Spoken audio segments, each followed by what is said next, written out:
They have tied me to a stake. I cannot fly, but bear like I must fight the course. What's he that was not born of woman? Such a one am I to fear, or none? What is thy name? Thou'lt be afraid to hear it. No, though thou calls thyself a harder name than any is in hell. My name is Macbeth! The devil himself could not pronounce a title so hateful to mine ear. No, nor more fearful. Thou liest, abhorred tyrant. With my sword I'll prove the lie thou speaks.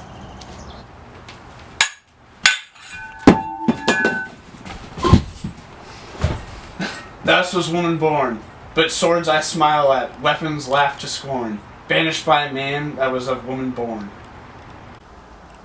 The way that noise is, tyrant, show thy face. If thou best be slain with no stroke of mine, my wife and children's ghosts will haunt me still.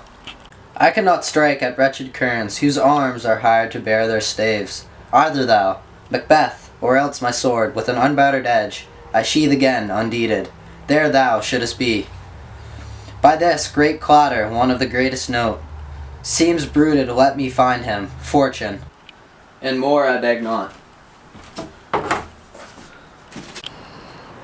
This way, my lord, the castle's gently rendered. The tyrant's people on both sides who fight. The nobles things do bravely in the war. The day almost itself professes yours, and little is to do. We have met with foes that strike beside us. Enter, sir, the castle.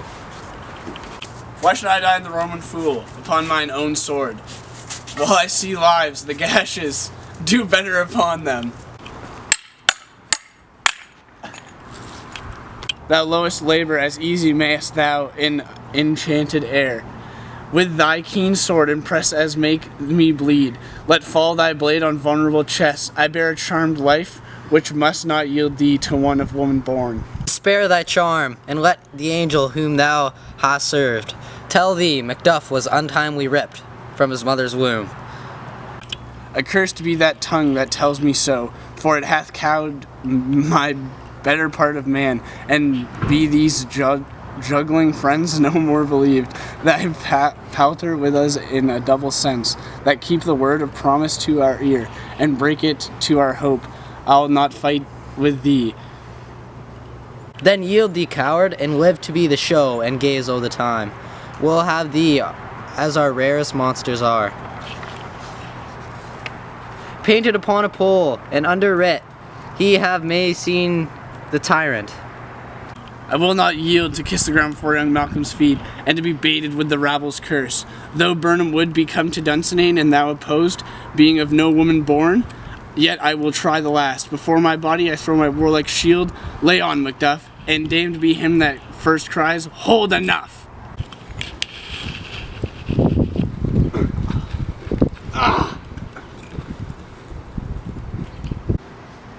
I would the friends we missed were safe arrived. Some must go off, and yet, by these I see, a day as great as this is cheaply bought. Macduff is missing, and so is your noble son. Your son, my lord, has paid a soldier's debt. He only lived till he was a man, the which no sooner had his prowess confirmed. Then he's dead? Aye, and brought off the field. Your cause of sorrow must not be measured with his worth, for then it will have no end. Had his hearts before? Aye, on the front. Why, then God's soldier be he. Had I as many sons as I have heirs, I would not wish them to a fair death.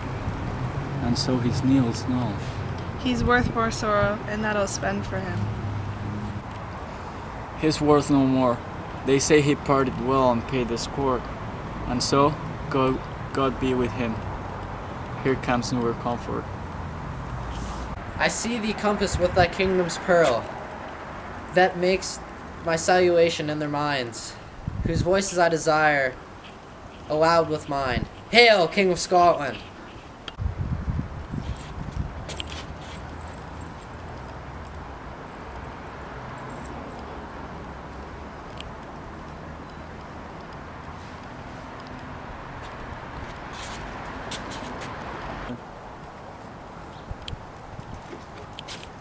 Hail, King of Scotland! We shall not spend a large expense of time before we reckon with your several loves and make us even with you. My thanes and kingsmen henceforth be earl, the first that ever Scotland in such an honoured name. What's more to do, which would be planted newly with the time, as calling home our exiled friends abroad, that fled the snares of watchful tyranny, producing forth the cruel ministers of this dead butcher and his fiend-like queen. Who, as 'tis thought, by self-violent hands, took off his life, this, and what needed else, that calls upon us, by grace of grace, we will perform in measure, time, and place, so thanks to all at once and to each one, whom we invite to see us crowned at scorn.